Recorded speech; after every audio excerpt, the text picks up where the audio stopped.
Okey, Assalamualaikum. So hari ini kita mula bincang kertas 2. Okey. Kertas peperiksaan ini mengandungi 3 bahagian.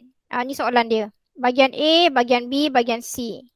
Jawab semua soalan dalam bahagian A dan bahagian B.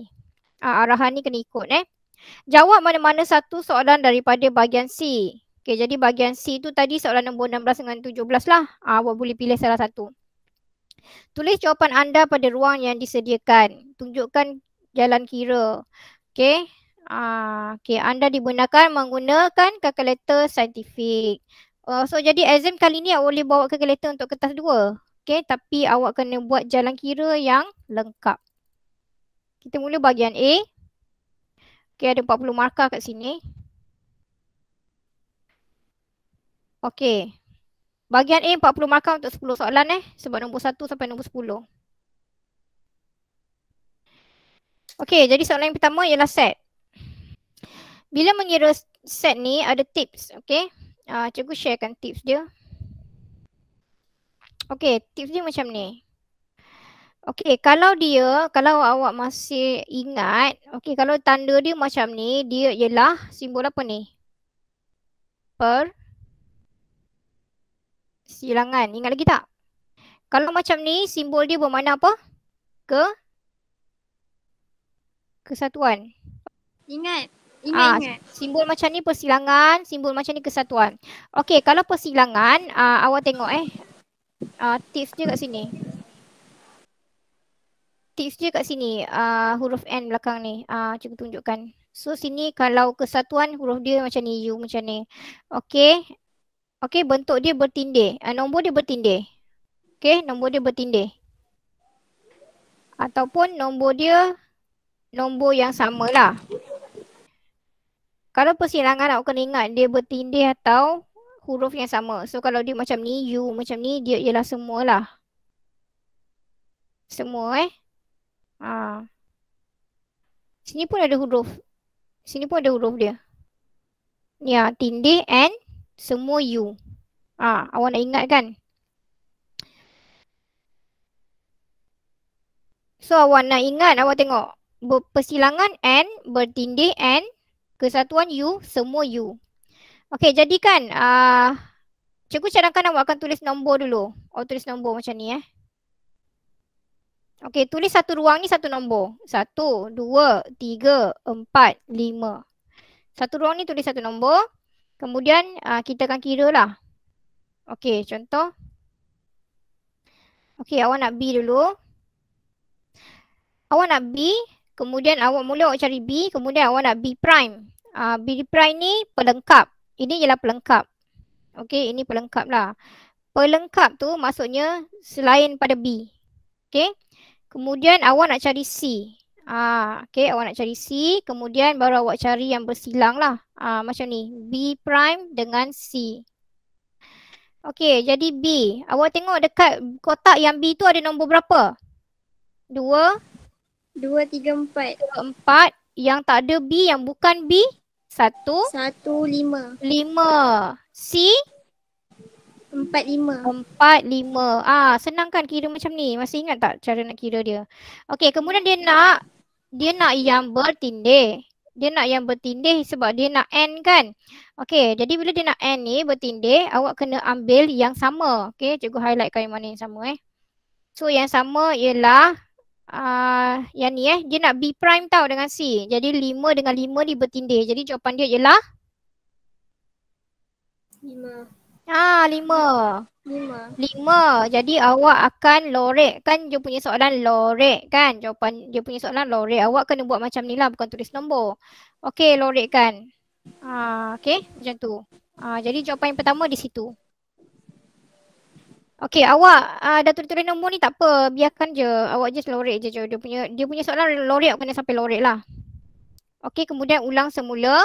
So sini awak buat 1, 2, 3, 4, 5. Dia ada 5 pecahan kawasan. Jadi setiap satu tu awak tulis lah. Okey, so dalam kes yang ni awak perlu cari nilai untuk A. Kemudian awak perlu B. Kemudian awak perlu C. Okey, so B dengan C ni kena kita nak dia bertindan So A nombor dia ialah 1, 2, B 2, 2, 3, 4. 3, 4, C 4, 4, 5. 5. Okey, sekarang awak cari B dulu. B dengan C. Ini kan dalam kurungan kan? Okey, ini dalam kurungan. Jadi kita cari yang ni dulu. Okey, mana yang bertindih? B dengan C. Ada tak yang sama? 4. Ada 4. Okey, adalah 4. Jadi awak tulis 4. Okey, jadi dekat sini nilai dia ialah 4. Kawasan dia lah. Okey, kawasan dia ialah 4. Kemudian kita buat yang tu, yang last kali. A, kita nak bersatu, kita nak kesatuan dengan B bersilang dengan C. Okey, sekarang ni kena tengok A dengan B ni. Ini cikgu cakap apa tanda ni? Maksud dia semua. Semua dekat dalam A, semua dekat dalam A, dalam B, kemudian B dengan C. Jadi nombor apa awak nak tulis? 1. 2. Ada lagi? 4. Senang kan? Kemudian sini 1 kita tanda, 2 kita tanda, 4 kita tanda. Jadi awak kena lorek kan? Awak lorek lah 3 bahagian tu. Okey, kita sambung nombor 2. Okey, nombor 2. Okey, dia dah tulis peringatan. Jadi awak kena baca betul-betul. Dia tulis kat sini, kaedah matriks tidak dibenarkan. Jadi awak tak boleh selesai guna kaedah matriks. Awak kena guna persamaan linear serentak secara biasa lah. Okey, tiba saya kata 1 ni. Persamaan serentak dia kata 1. Okey, jadi awak tak boleh guna matriks. Sebenarnya matriks senang lah. Bila masuk dalam kotak-kotak tu, kalau awak hafal dia punya set memang senang nak selesaikan. Tapi dalam kes macam ni dia tak benarkan. Jadi kita guna cara biasa. Okey, cara biasa kena buat persamaan lah. Dia ada 2. Okey, untuk persamaan serentak ada 2. Awak boleh guna penghapusan atau kaedah penggantian. Tak kisahlah mana-mana. Okey, kalau cikgu suka yang penghapusan ni lah. Okey, jadi kalau nak hapuskan, kita kena bagi sama dulu. Okey, contoh. Ini yang pertama. Ini persamaan yang kedua. Okey, kita kena buat persamaan yang ketiga sebab tak ada yang sama Okey, awak boleh guna X atau Y lah. Katakan cikgu nak guna Y, jadi cikgu akan darab dengan 3. Kenapa? Sebab sini ada 3Y. Sini ada 3Y dan cikgu nak bagi dia sama. Ada 2 3Y supaya cikgu boleh tolak. Okey. Negatif dengan positif ni. Kita boleh matikan lah. Sebab kita boleh matikan dia. Okey, jadi kita sambung. Darabkan semua dengan 3, kita akan bentuk persamaan yang ketiga. Okey, situ awak ada 12X tambah 3Y sama dengan negatif 9. So, ni nombor 3. Kita ada 3, kita ada 2. Jadi, kita boleh hapuskan. Kita boleh hapuskan yang ni. Okey, kita boleh hapuskan yang ni. Ini negatif 3Y, kita boleh hapuskan ini dengan ini. Okey, macam mana cara kita nak kira? So, kita kena tengoklah kita nak tambah ke tolak. Negatif 3Y tambah 3Y kosong lah kan? Kalau awak tulis macam ni, negatif 3Y tambah 3Y kosong lah kan? Mati. Okey? Potong. Ni boleh potong. Ini positif. Ini positif. Negatif 3, positif 3. Dapat kosong lah. Jadi kita kena tambah lah ni. Ini persamaan yang pertama kan? Okey, negatif 3Y ialah persamaan yang pertama. Cikgu tambah dengan persamaan yang kedua. Okey? Bukan 2, 3. Kalau cikgu buat silap beritahu. Okey, persamaan 1, cikgu tambah dengan yang ketiga, dia akan dapat kosong. Jadi Y kita akan mati. Jadi cikgu akan guna yang tu lah. Jadi cikgu akan buat persamaan 1 tambah dengan 3. 1 tambah dengan 3. So yang pertama ni ada, sini ada 2X, sini ada 12X. Jadi tambah jadi 12, 13, 14. Betul tak? 14X. 14X tambah, tak ada, kosong. Tambah kosong ni. Ni kan tambah kosong. dah mati tadi. Sama dengan 16 tambah negatif 9 dapat berapa kira? Tekan kalkulator jap. 16 tolak 9 sebenarnya. Tambah dengan tolak jadi tolak. Jadi 16 tolak 9 berapa? 7. 7 kan? Sama dengan 7. Jadi awak akan tulis macam ni lah. 14x sama dengan 7. X sama dengan 1/2. 1/2. Cikgu dah salah kira dah. Tulis 2 pula. Okay, so sini awak akan dapat tukar color ni lah. So X awak akan dapat 1/2 lah. X dengan 1/2 sebab 7 bagi 14 dah dapat X. Dah dapat X dah. Tinggal nak gantikan dalam Y. Jadi kita boleh ganti mana-mana persamaan yang kita nampak ringkas lah. Cikgu nampak nombor 2 ni ringkas. 4X tambah Y sama dengan negatif 3. Ini kan persamaan yang kedua. Cikgu nak ganti sini lah. Nampak macam mudah je kan. So kita ganti je 4. So X kita sekarang 1/2 tambah Y sama dengan negatif 3. Ni boleh potong kan. Okey, potonglah ni 1 jadi 2. Jadi awak tulis hati-hati sambung tu hati-hati. Okey, jadi 2. 2 darab 1, 2. Tambah Y sama dengan negatif 3. Sekarang Y sama dengan... Maksudnya nak buat sekarang ni. Negatif 3 pindahkan 2 jadi apa? Tolak 2. Betul? Okey, Y sama dengan negatif 5. Okey, jadi awak dapatlah. Awak dapatlah kat situ kesimpulan. Jawapan awak dapat macam ni.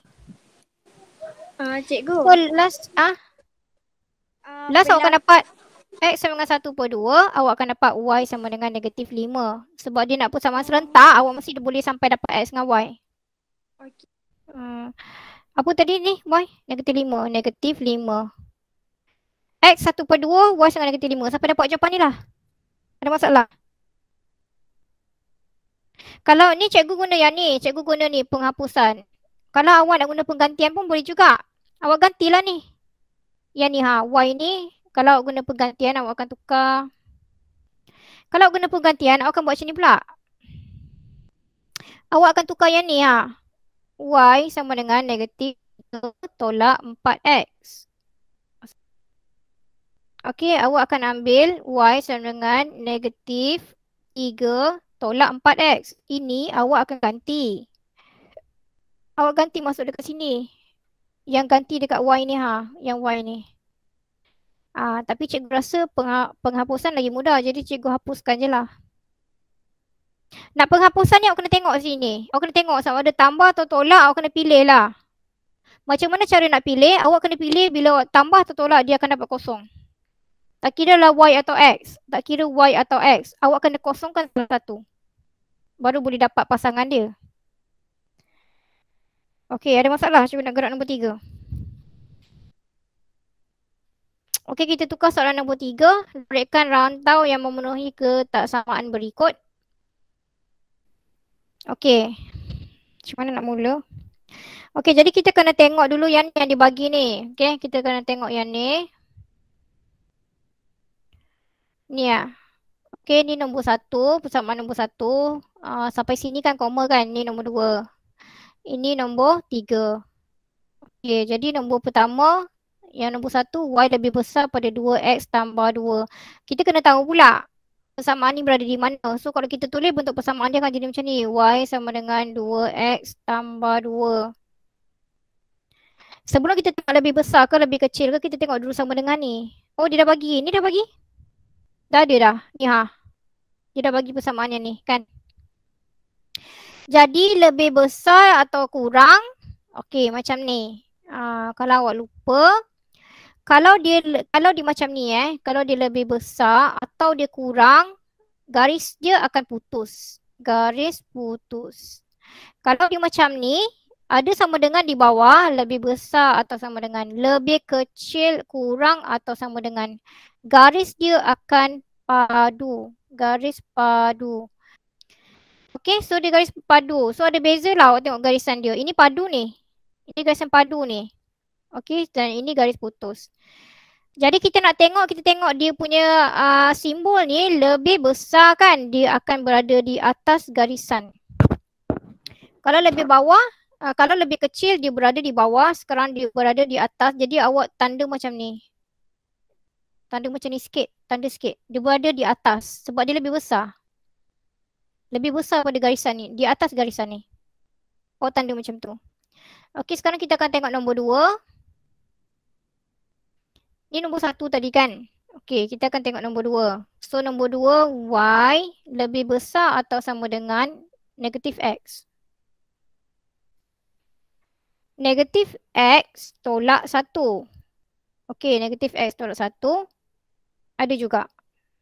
Dia dah bagi yang ni. Dia dah bagi Y sama dengan negatif X tolak 1. Okey, kalau dia dah bagi tak apa, kita tak payah cari. Jadi kita lorekkan je lah.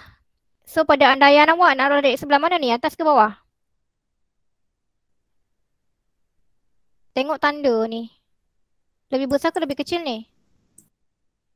Bawah. Lebih besar. Jadi awak mesti tanda sebelah atas garisan graf. Garisan ni awak mesti tanda sebelah atas garisan. Okey, sebelah atas garisan. Macam ni. Tanda dia sepanjang kita tak tahu kawasan dia kat mana. Tapi kalau dia tak bagi garisan, awak kena lukis sendiri. Bila awak lukis sendiri, awak mesti guna garis padu. Kenapa? Ini guna garis padu. Ini guna garis putus. Kenapa yang guna garis putus yang sebelah sini, kenapa sebelah kiri ni, sebelah kanan ni kita guna garis putus. Ini kan putus. Kenapa sebelah kanan ni kita guna garis padu? Kenapa macam tu dia? Apa yang membezakan? Sebab simbol lebih besar daripada. Okey. Jadi awak kena tahulah nak guna yang mana sebab ni dia lukiskan tu awak. Ada possibility yang awak kena lukis sendiri, kena cari sendiri kat mana dia punya garisan, okey. Dalam kes macam ni dia dah lukiskan tu awak dan dia dah tulis. Jadi tak apa macam ni dia dah tulis. Tak apa, awak terus tanda je, okey. Jadi kenapa kita kena guna tanda garis padu ni sebab dia ada sama dengan bawah ni. Tengok sini. Sama dengan. Kalau ada sama dengan garis dia padu, tak boleh putus. Ada beza, setiap satu tu ada beza. Okey, kita buat yang keempat. Jadi, bukan nombor 4 lah, nombor 3. Okey, nombor 3, dia bertiga kan? Ni tak nampak ni. Ni. Okey, nombor 3, Y kurang atau sama dengan 4. Okey, Y kurang atau sama dengan 4. Kita tengok pada garisan Y. Ini ialah Y. Okey, ini ialah Y. Nampak tak? Ini Y sama dengan 2. Ini Y sama dengan 4. Ini Y sama dengan 6. Jadi awak kena gariskan pada Y sama dengan 4. Cikgu ada masalah kat sini sekarang ni. Tak ada pembaris. Okey, jadi awak ambil pembaris, awak gariskan. Cikgu tak ada pembaris ni. Okey, jadi garisan cikgu confirm akan sengit lah. Awak tengok ni Y sama dengan 4. Y sama dengan 4 dia akan berada di sini. Ni garis ni. So awak kena garis lurus. Ambil pembaris. Dia tak boleh freehand macam cikgu buat ni, tak boleh. Contohnya ni pembaris lah. Dekat sini tak ada pembaris. Okey ni garis tegak. Garis tegak guna pembaris. Jangan guna freehand. Cikgu terpaksa freehand. Okey. Jadi awak akan nampaklah kawasan melorek di mana. Dia akan tiga-tiga. So awak tengok sini tanda dia ni. Tengok tanda sini. Kurang ke lebih? Ni kurang ke lebih tanda ni? Kurang. Pada. Okey, satu dia ada kurang. Yang kedua dia ada sama dengan. Dia ada tanda sama dengan. Bila dia ada tanda sama dengan, garisan awak mesti garisan padu macam kes ni. Dia tak boleh putus. Okey, tak boleh putus dan dia mesti berada di bawah graf lah. Kurang kan? So awak tanda macam ni kan, sepanjang-panjang ni kan. Okey, jadi kita akan lorekkan kawasan yang kena tiga-tiga tu lah. Okey, cikgu akan lorekkan kawasan yang kena tiga-tiga tu. Cikgu akan lorekkan kawasan ni. Ni kena. Sini kena. Sini kena. Betul tak? Ada segitiga kat situ. Ada 3 kan persamaan? 3 persamaan tu ada 3 garisan kan? Jadi ada segitiga lah. Macam ni. So lorek. Ambil pen. Ambil pensel. Untuk lukisan boleh guna pensel lah. Awak ambil pensel. Kemudian garis. Lorekkan dia punya dalam. Macam tu. Okey. Itu jawapan untuk nombor 3. Okey, ini ialah soalan nombor 4. Sejak 5 tahun dulu, Puan Anissa menyimpan sebanyak 15,000 dalam akaun simpanan. Silibus tingkatan 3 ni, silibus tingkatan 3, matematik pengguna, silibus baru. Okey, so pelaburan menerima faedah kompaun. Dia dah bagi tahu dah apa kena guna. So dalam kes macam ni kita perlu bagi perhatian dekat rumus faedah kompaun. Kalau ikutkan dalam SPM, bahagian ni, bahagian yang tingkatan 3 punya matematik pengguna ni dia bagi rumus. Macam faedah kompaun ni semua dia bagi rumus kat depan tu. Okay, awak ambil awak guna je lah. Okay, jadi dia menyimpan 15,000. Kemudian ada faedah. Ni semua memang ada lah. Yang ni kan dia punya P. Okay, kalau kita tulis kat sini, dia menyimpan sebanyak 15,000. So ini kan mesti dia punya P dia. Okay, ada 4.5%. Kadar faedah. Kadar faedah dia punya apa ni sebenarnya? Dia punya R lah. R dia. Kalau ikut formula lah kan. R dia. Kemudian dia setiap 6 bulan. 6 bulan sekali. So ini mesti dia punya masa. Dia punya N. Bilangan tahun. 6 bulan sekali ni ialah dia punya N. Okay. N tu ialah bilangan tahun. Okay. Kemudian dekat soalan ni jumlah simpanan. Soalan dia kat sini. Okay. Kita cuba yang A So A, jumlah simpanan Puan Anissa sehingga kini jika beliau tidak pernah membuat sebarang penambahan atau pengeluaran. Okey, so jumlah simpanan sama dengan,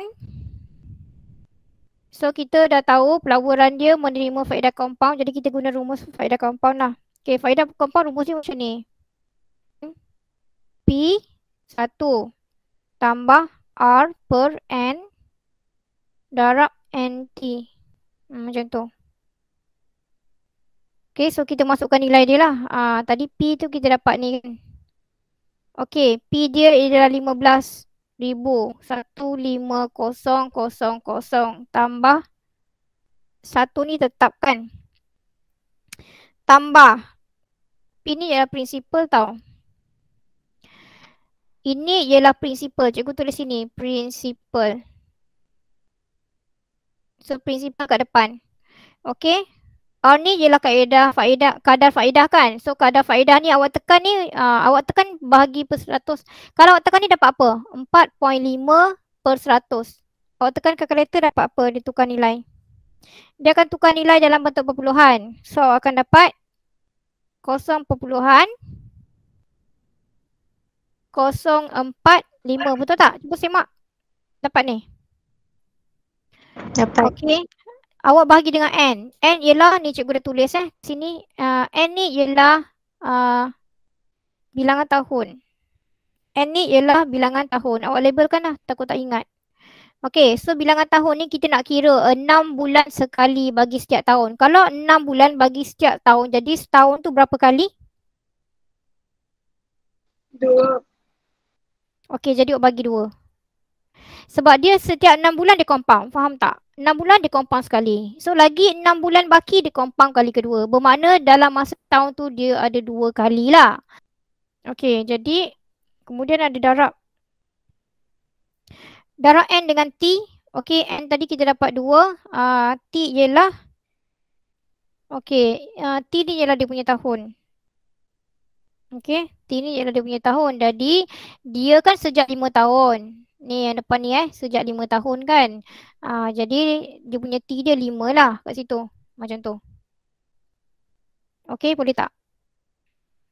6 bulan sekali ni kan. Okay, masuk N ni 6 bulan sekali kan. Maksudnya dalam masa 1 tahun dia 2 kali.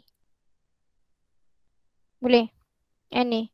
N ni 2 ni bukan 2 tahun. 5 ni 5 tahun. Ini tahun. Ini tahun. Okay. Ini tahun. Yang N ni ialah berapa kali? Okay, dalam masa tahun tu berapa kali? Berapa kali dia compoundkan? Okay, dalam kes ni 6 bulan dia buat sekali. Maksudnya dalam setahun dia dapat 2 kali. So ini 2 kali ni lah. 2 kali ni kat sini. Yang ni. N. Okay, ini N. Okay, kemudian awak kira.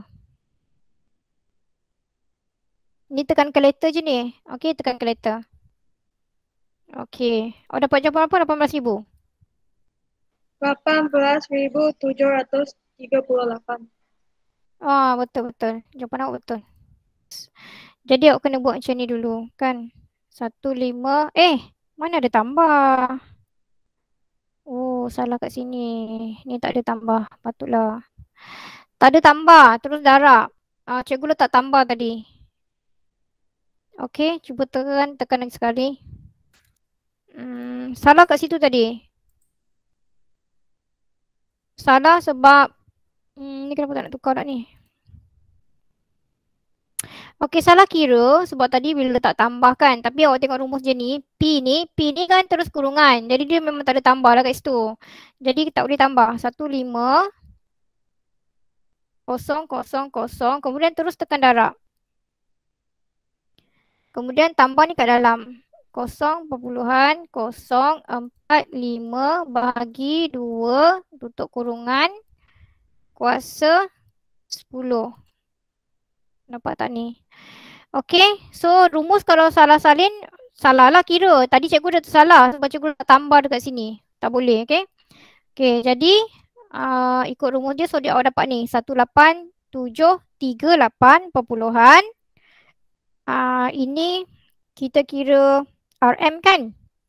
Kita kira duit kan? Jadi kita tak boleh ambil 0514 lah. Kita kena berhenti di sini, okey? Bila kita berhenti di sini, kita tak perlu naik kan? Sebab dia 1 kan? Jadi awak akan tulis RM 18.738.05. So dia RM duit. Kita tak boleh ambil lebih-lebih lah. Okey, kita boleh ambil sampai 2 tempat perpuluhan saja. 05. Okey, jawapan macam tu. Okey, tu selesai untuk A. Sekarang kita jawab B. Jumlah compound yang diperolehi. Jumlah faedah compound yang diperolehi. Okey, jadi kita nak tahu berapa faedah compound dia. Oh, ini pun salah tulis ni. Ini rumus faedah compound tapi kita mencari jumlah simpanan. Ini salah tulis tadi ni. Macam ni. Okey, ni soalan yang pertama. Jumlah simpanan. Puan Anissa. Okey. So, yang A ni rumus kita guna tu betul. Tapi istilah kita kat sini, soalan yang pertama tu ialah jumlah simpanan. Sebenarnya kita mencari jumlah simpanan kat sini. Okey. Kita mencari jumlah simpanan menggunakan formula faedah compound. Okey, jadi untuk yang B ni kita nak dia punya faedah compound. Berapa nilai faedah compound dia. Jadi kita kena tolakkan lah. Jadi kat sini pula jumlah faedah compound. Okey, jumlah faedah compound sama dengan jumlah simpanan tolak prinsipal. Tolak balik dengan prinsipal. Prinsipal ni nilai awal. Prinsipal tu ialah nilai awal. Okey. Jadi kita kena tolak. Jadi kita dapat, tadi kita ada 18.738.05. Tolak dengan prinsipal dia tu tadi P yang ni. Ni P yang ni. Ini prinsipal nilai awal dia So kita tolak 15,000. Jadi awak akan dapat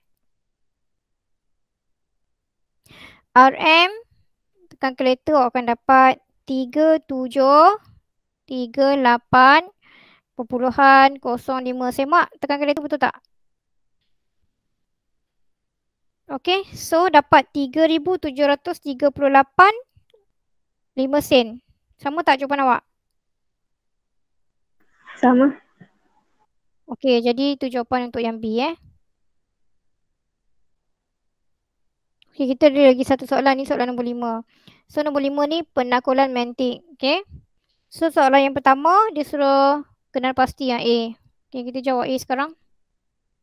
Okey, jawab A. Penakulan mantik ni tak susah sangat.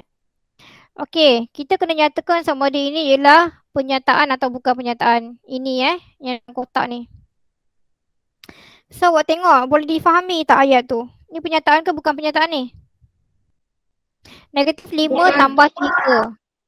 Negatif 5 tambah 3 kurang pada negatif 4. Boleh difahami tak? Negatif 3 tambah negatif 5 tambah 3 kan? Negatif 5 tambah 3 kita akan dapat negatif 2 kan? Kurang pada negatif 4. Boleh difahami tak yang ni? Kita boleh faham kan? Negatif 2 dia kurang daripada negatif 4. Okey, jadi ini ialah bentuk pernyataan. Okey, dia suruh jawab macam tu je. Dia suruh jawab pernyataan ke bukan. Jadi kita jawab pernyataan. Okey. Kalau dia ni benar atau palsu, kalau dia tanya pernyataan ni benar ke palsu. Kalau disambung soalan lah. Kalau disambung soalan macam ni, awak kena tengok pula. Betul ke negatif 2 lebih kurang daripada negatif 4? Negatif 2 ni lebih besar ke lebih kecil? Negatif 2 sepatutnya lebih besar kan? Jadi dia palsu. Dia ialah pernyataan yang palsu. Tapi dia tak tanya benar ke palsu. Jadi kita jawab pernyataan sajalah. Okey, contohlah dia letak macam ni. Contoh dia letak negatif 5x kurang daripada negatif 4. Okey, kalau dia letak bentuk macam ni, ini pernyataan ke bukan? Bukan. Kenapa? Sebab dia ada x kat sini. Jadi x ni nilai yang kita tidak tahu. Nilai yang kita tidak tahu. Okey, kalau dia letak x ke, dia letak y ke, maka dia jadi bukan pernyataan. Okey, tapi kalau dia bentuk macam ni, kita boleh faham macam ni. So, dia ialah pernyataan. Tapi sebenarnya pernyataan dia ialah palsu. Sebab tak betul kan? Negatif 2 sepatutnya lebih besar, bukan lebih kecil. Okey, tapi dia ialah pernyataan. Okey, kita jawab yang B. Jawab yang B. Tulis songsangan bagi implikasi berikut. Nyatakan pula songsangan itu benar atau palsu. Okey, nombor B ni dia ada carry. Dia ada carry soalan yang kedua. Okey, kita kena sahkan dia benar atau palsu. Jadi, macam mana nak tulis songsangan bagi aplikasi? Kita kena tulis, kalau ini 1, ini 2, kita kena tulis 2 dulu. Okey, kita kena tulis terbalik kan? So, kita akan tulis nombor 2 dulu, kemudian baru kita tulis 1. Terbaliklah. Okey, terbaliklah. Dia suruh buat songsangan. Jadi, awak tulis jika, awak tulis jika 5H tolak 4 kurang daripada 16, maka apa? H kurang daripada 4. Okey, sekarang awak kena buktikan pula. Betul ke salah? Dia tanya ni. Adakah benar atau palsu? Jadi awak kena buat pembuktian. Macam kita kena letak satu nombor lah supaya kita boleh buktikan. Okey, kita check kita check. Katakanlah cikgu nak letak nombor dia ialah 2. Okey, katakan cikgu nak letaklah H ni 2. Kita nak tengok betul ke tidak. 5 kali 2 tolak 4 kurang daripada 16. 10 tolak 4 kurang daripada 16. Betul tak? 6 kurang daripada 16. Betul tak? Betul. Betul kan? Sekarang yang ni betul kan? Okey, so yang ni yang sebelah sini pula. H kurang daripada 4. Okey, 2 kurang daripada 4. Ini benar ke palsu? Dia tanya benar ke palsu kan? Nanti kalau awak tukar ayat dia takut keliru kan? Jadi kita guna ayat yang tu lah. Dia tanya tadi benar atau palsu kan? Dia tanya benar atau palsu. Jadi kita guna perkataan yang sama Jangan tukar-tukar kan? So soalan dia benar atau palsu, sini benar. Awak tengok yang kedua ni benar ke palsu ni? 2 kurang pada 4. Benar. Benar. Jadi kesimpulan pernyataan dia benar lah. Ni. Okey. Jadi kesimpulan jawapan dia benar lah. Benar lah. Dua-dua benar kan? Ini yang pertama benar, yang kedua benar. Jadi dia benar lah. Okey. Boleh. So jawapan dia awak tulis yang pertama, awak tulis macam ni. Jika 5H kurang 4 kurang daripada 16 tolak 4. 5H tolak 4 kurang daripada 16, maka H kurang daripada 4. Songsang kan? Dia suruh songsang kan? Kemudian dia tanya benar ke palsu, awak jawab benar lah. Okey. So awak jawab jangan berterabur ni. Awak jawab dekat ruang. Nanti ruang jawapan dia ada. Ni jawapan untuk A. Ni jawapan untuk B. Awak jangan pergi tulis dekat atas macam cikgu buat ni. Jangan tulis jawapan di situ Jawapan mesti tulis di ruang jawapan. Sebab pemeriksa dia akan cari kat ruang jawapan. So A ada ruang, B ada ruang. Awak tulislah dekat bahagian B tu. Okay, sekarang kita ada satu lagi C. Okey, untuk yang C. Okey, awak tengok C Dia suruh buat satu kesimpulan deduksi. Kesimpulan deduksi ni bermaksud, okey, dia ada dua tau. Ada induksi, kesimpulan ni ada dua jenis. Satu induksi, satu lagi deduksi. So dalam kes soalan ni dia suruh buat deduksi. Okey, kalau deduksi ni macam ni. Kita akan buat kesimpulan yang khusus. Kalau awak buat induksi, awak akan buat kesimpulan yang umum. Umum ni kan kita akan tukar jadi bentuk-bentuk yang ada NN tu. Bentuk ada N, itu induksi. Okey, untuk deduksi ni, so kita jawab soalan C sekarang. Dia cakap diberi bawah silinder ialah pi j kuasa 2T. Okey, so dia cakap silinder ialah pi j kuasa 2T. Ini ialah kesimpulan yang umum. Ini ialah umum, bentuk umum. Kita kena buat dia jadi khusus. Kita kena kira sampai dapat jawapan. Tu maksud dia. Okey, dia bagi jejari 10, jejari 7. Jejari 7 cm. Jejari 7 cm, tinggi 10 cm. Apa lagi dia bagi? Okey, tu je lah. Dia bagi J ialah jejari 7. T ialah tinggi 10. Sebab dia bagi tahu sini T dengan J. Okey, tu je dia bagi. Dia tak bagi pi. So, jawapan kita dalam bentuk pi lah. Pi tu kita jangan kacau. Okey, jadi kita kena tukar sampai kita dapat jawapan. Awak kena kira. Okey, bila kita buat deduksi, kita kena kira. Jadi, sini pi. Jejari dia bagi berapa nilai? Darab 7 kan? 7 kuasa 2 kan darab T. T ialah 10 kan? Okey, tekan kalkulator. 7 kuasa 2 darab 10 dapat berapa? 490. 7 kuasa 2. Yang lain dapat tak? Mana ni? Tak boleh on. 7 kuasa 2 darab 10. So, awak dapat 490. Betul? Sama? Okey, jadi awak tulis sini. 490 pi. So, dia suruh cari. Okey, ni isi padu. Cerita pasal isi padu silinder. Jadi, kalau awak tulis kat belakang tu, dia akan jadi macam ni lah. cm kuasa 3 lah kan isi padu kan. Unit isi padu cm kuasa 3 kan. Okey, jadi awak dapat jawapan dia 490 pi. Dia tak bagi nilai pi kan. Jadi, jawapan dia tinggal macam tu. Okey. Kalau dia suruh buat khusus, kita kena tukar macam ni Okey. Kalaulah soalan dia buat induksi. So, awak kena tukar daripada bentuk macam ni pergi ke rumus asal. Bila kita buat deduksi, kita kira. Okey, bila kita buat deduksi, kita kira. Kita kira daripada yang umum pergi ke nilai yang spesifik.